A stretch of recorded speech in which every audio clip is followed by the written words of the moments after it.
You look at the people that I work with, and we're all survivors of cancer in one way or the other, be it as a family member with a child with cancer or as a patient.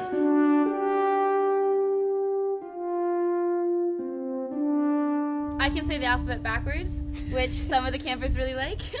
I can wiggle my ears.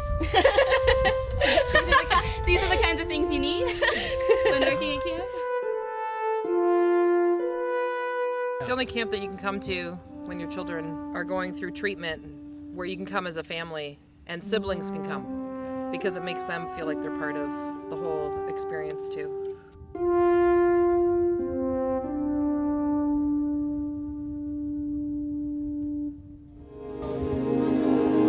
When you look at normal kids going to summer camp, they go to the same camp every summer. And why do they do that? Well, because they have friends, the tradition, it's something they do. And so for us, we want to make sure that our kids feel comfortable in that environment. We don't like to say, you know, you've had 2 years or 3 years or you're off treatment now, you're fine.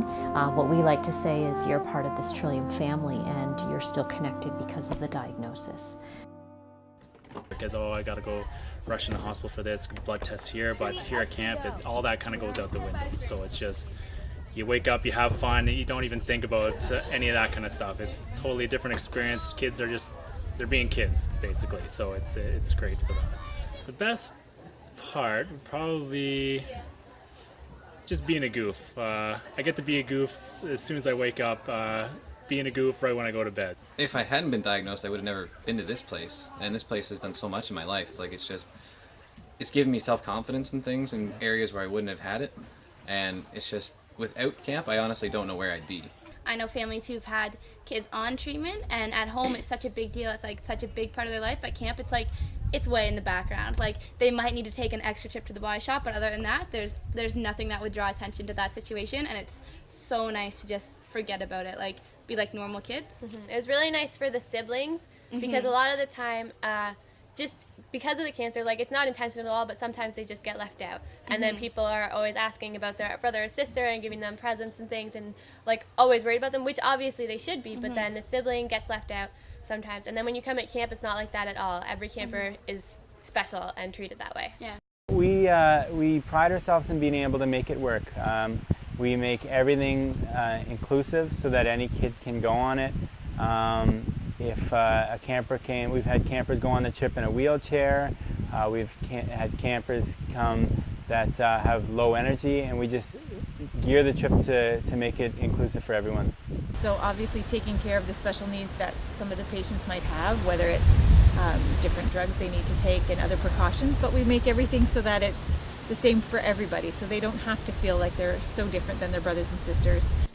And so the mission has always been that we're a family inclusive program, that we provide a recreational program that helps sort of with the healing process, and their top-notch programs are for the kids to experience things that they may not have a chance to do, to be able to take part in activities like canoeing and kayaking and climbing ropes and whatnot. So that's sort of the mandate and the mission of the organization. And through the recreation comes this understanding and this support and this connection to a bigger piece, which is the childhood cancer piece. It's a pretty delicate mix of people that we're looking for. They definitely need to be mature and be able to handle the extra stuff that might come about, but we're definitely just looking for people to make it fun and to pull off the programs. We're not a skills-based camp, so we just want them to make everything fun, from canoeing to campfires.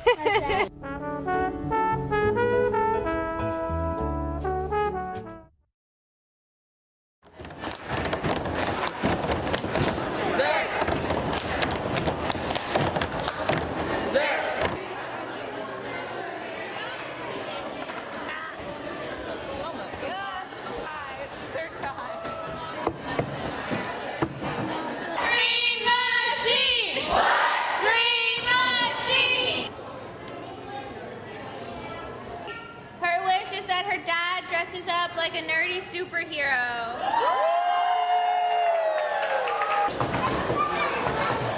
The challenge, I think The biggest challenge is finding a spot for everybody, getting all of the families in that want to come.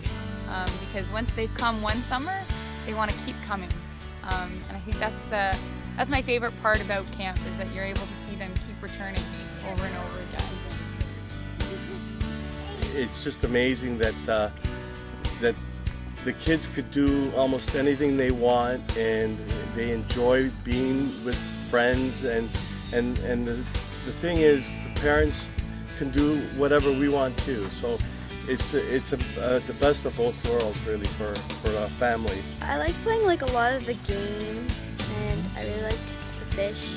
I like to do high ropes and meet new people.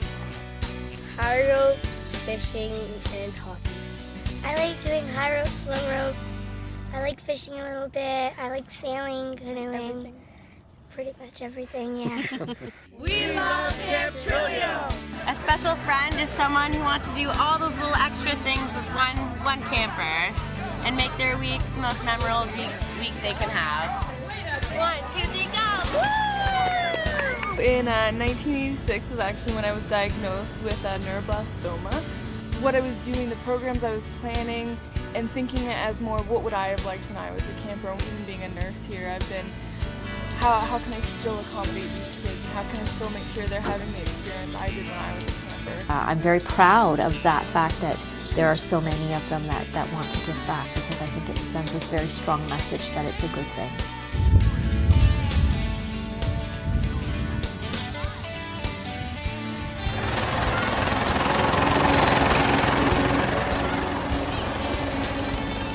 Be careful, remember to stay seated. Round squirrel, shake your bushy tail. Round squirrel, shake your bushy tail.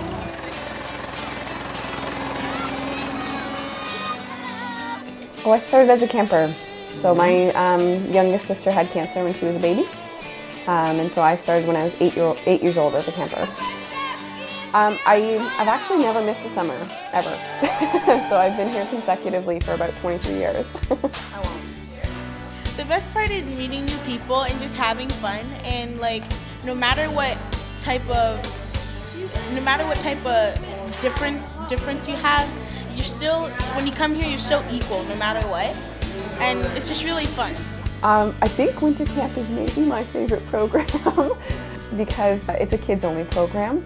As much as I love the family camp programs, it's really neat to see the kids just come and be independent and try new things. And I think a lot of times, especially city kids, winter camp is really more of a rustic feeling for them because they get to be outside all day and they're doing, snowshoeing and all those kinds of things. So it's one of my favorite programs, I think. Bedroom. This is my bed. This is my bed. This is my bed. It only has a sleeping bag, and it's full of pathology. My bed's not in here. Okay. Your bed's here. My bed's right here. Your bed is here. Your bed is here. And this Where's her bed? This is all my things. Where's the other little guy? This is my bed. So we are about a $2.5 million organization. I mentioned that our numbers right now are exceeding the spaces we have at camp.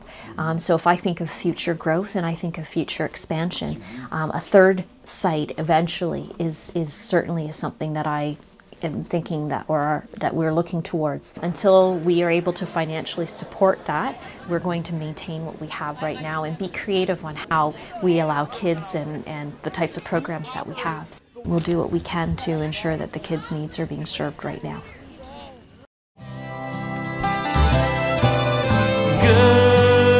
Good night to you. The whole night through. May you dream of love, peace and hope, and may all of your dreams